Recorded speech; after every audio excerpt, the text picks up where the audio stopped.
Welcome to this presentation from the series Electronics, the Story of One Human Lifetime, presented by David Beams and Gary James. I am David Beams, Associate Professor Emeritus of Electrical Engineering at the University of Texas at Tyler.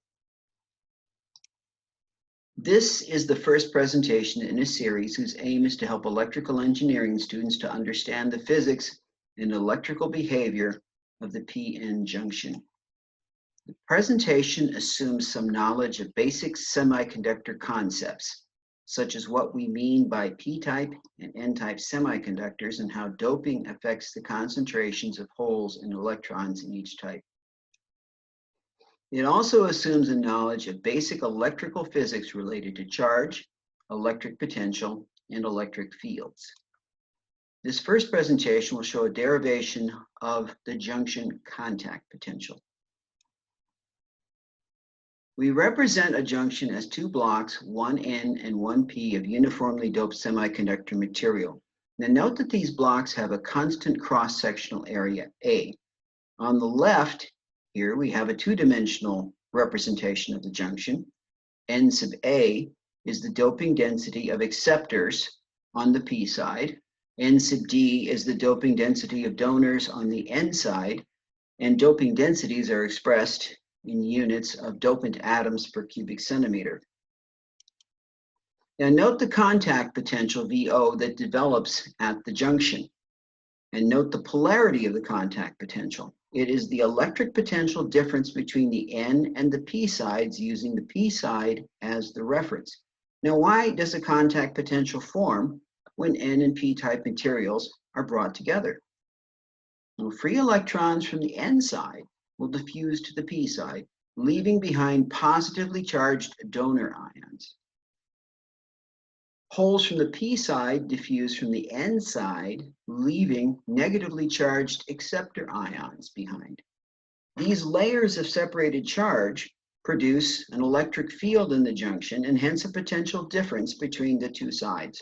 All mobile holes and electrons are swept out of the region of the electric field, and we call this the depletion region.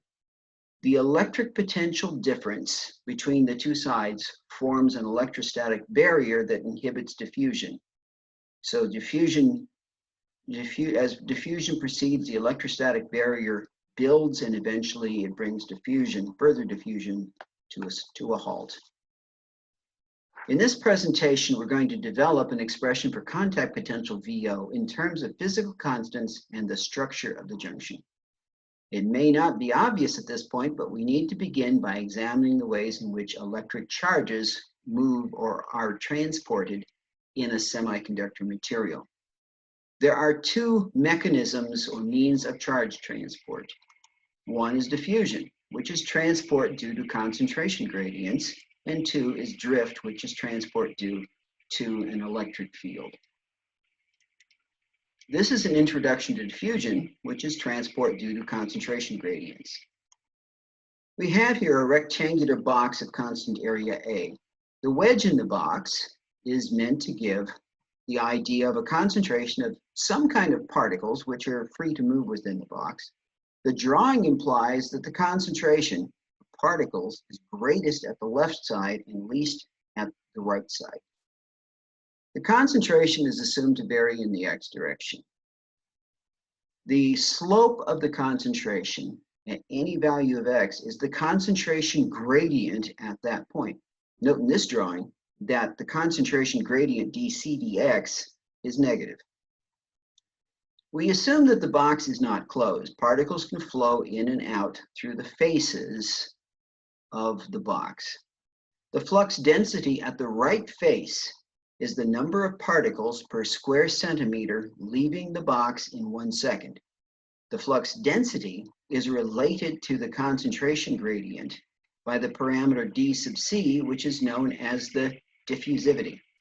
The negative sign in this expression means that a positive flux directed to the right is the result of a negative concentration gradient.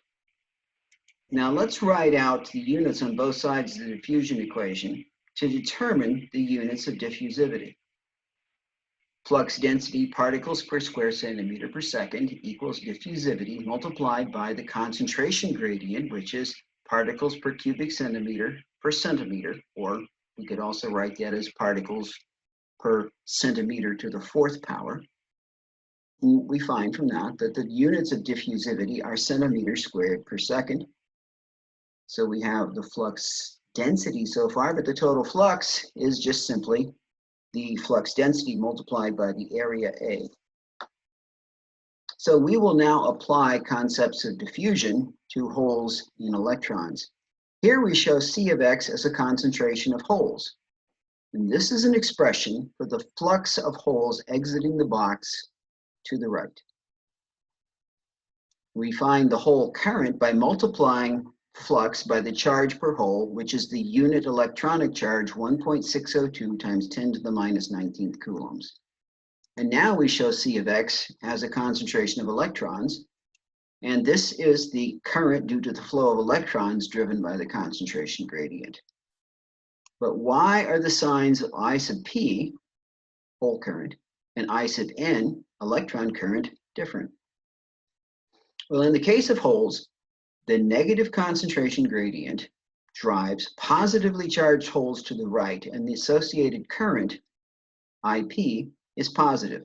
The negative sign in the expressions for hole flux and current are necessary for the negative gradient to produce a positive current.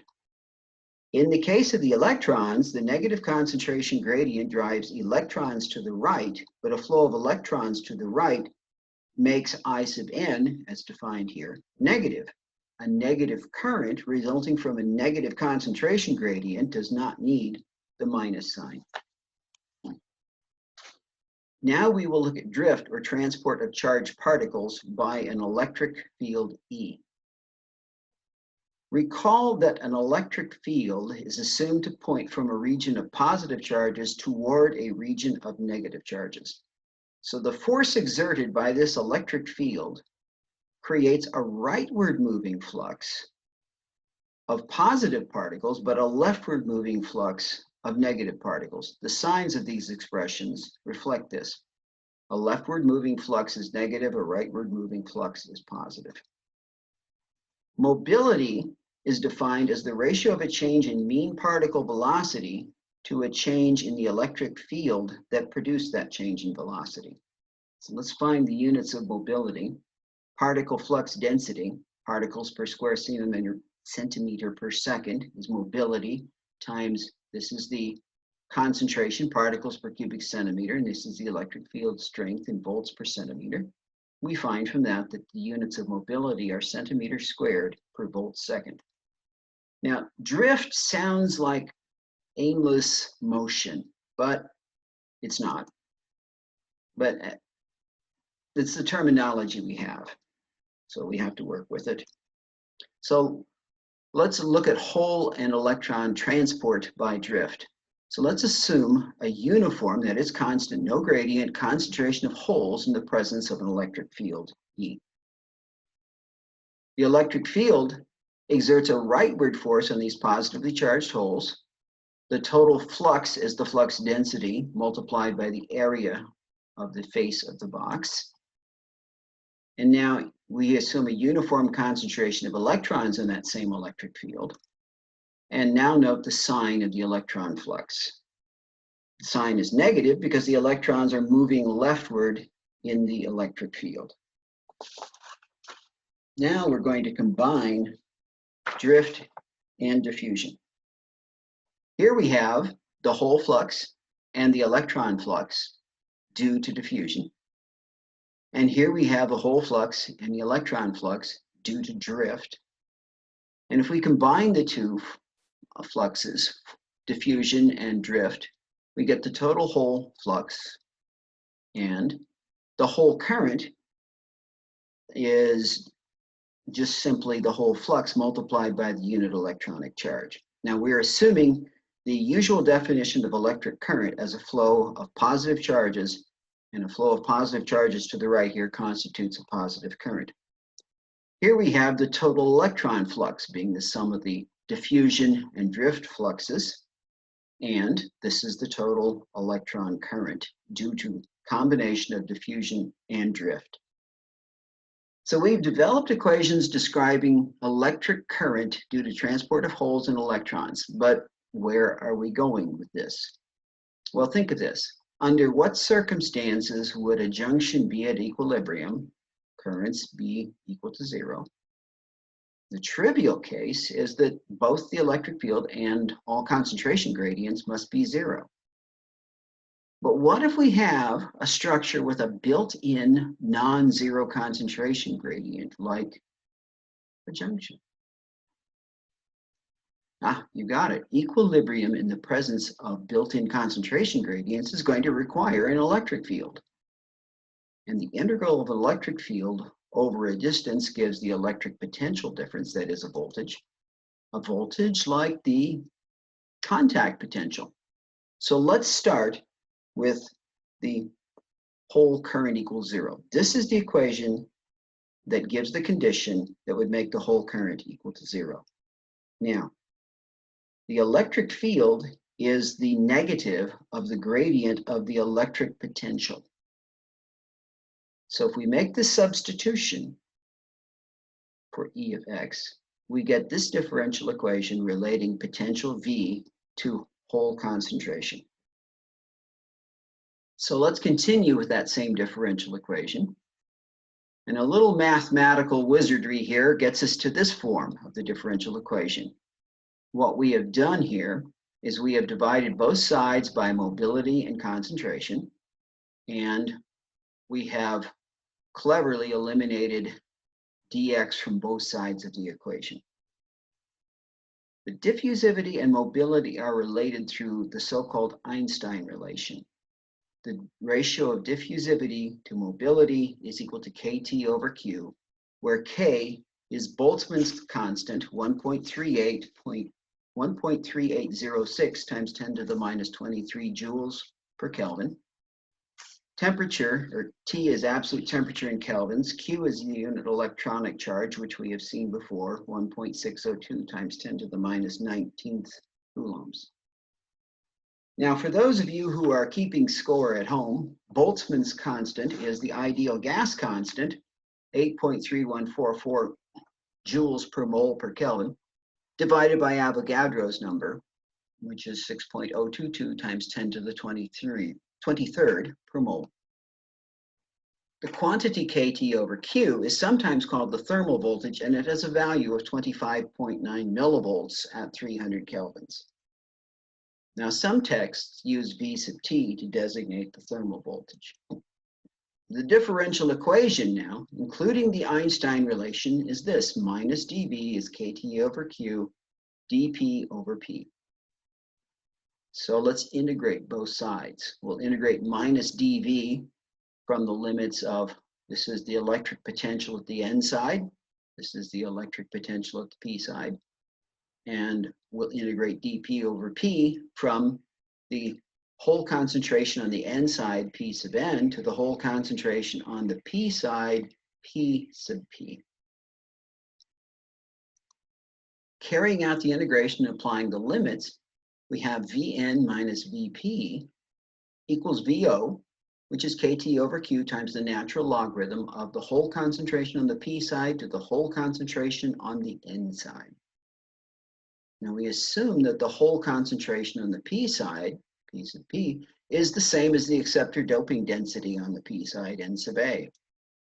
And the whole concentration on the N side, P sub N, is Ni squared over Nd, where Nd is the donor doping density on the N side, and N sub I is the concentration of electron hole pairs in undoped, that is intrinsic, semiconductor material. So now we have our expression for the contact potential. Contact potential VO is kT over Q times the natural logarithm of NaNd over Ni squared. So let's check our derivation. Let's assume now, instead of IP being equal to 0, that In is equal to 0. Because actually in the junction and equilibrium, both must be true. So we had better get in our derivation the same answer for the contact potential if we start with the premise that I sub n is equal to 0. Yep, Nicola agrees with me. We had better get the same answer.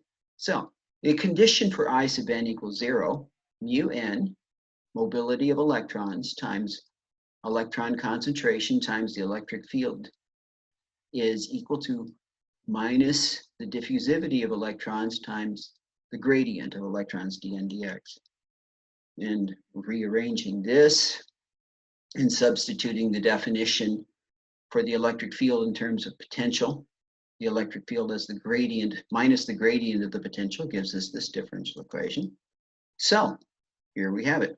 dV is equal to kT over Q dN over N. And if we integrate that, we'll integrate it from the limits of electric potential on the N side to the electric potential on the P side. We'll integrate the right-hand side from the electron concentration on the N side to the electron concentration on the P side. And that gives us V out, or VO, excuse me. I'm used to saying V out and VO meaning an output voltage. Here it means contact potential. VO, contact potential, is kT over Q times the natural logarithm of the electron concentration on the N side to the electron concentration on the P side. The electron concentration on the N side, we assume, is Nd. The electron concentration on the P side is Ni squared over Na. So if we compare this expression, the one that we derived using the premise that the whole current was 0, we got the same answer. And this is good. So now we have an expression for the contact potential as a function of doping densities and physical constants. We're engineers, we like numbers, so let's run off an example. Let's say that N sub A, the acceptor doping on the P side, is 10 to the 17th per cubic centimeter. And let's say N sub D, the donor doping on the N side, is 10 to the 16th per cubic centimeter. And let's assume that we're dealing with silicon, which has an intrinsic electron hole pair concentration, N sub I, of 1.45 times 10 to the 10th per cubic centimeter at 300 kelvins. If we crunch the numbers, we get VO is 755 millivolts. For a similar germanium device, using the same doping densities with germanium, N sub I in germanium is 2.4 times 10 to the 13th per cubic centimeter at 300 kelvins, and that gives us a contact potential of 0.371 volts. In the next part of this series, we will develop an expression for current flowing through the junction as the result of an externally applied voltage V. A successful derivation should produce an equation that describes the known rectifying action of the junction and accounts for junction current under both what are called forward and reverse bias conditions, which we will see next time. But for now, Zdravo, which is Serbo-Croatian for bye. So thank you for watching, and I hope this has been beneficial, and we'll see you in the next presentation.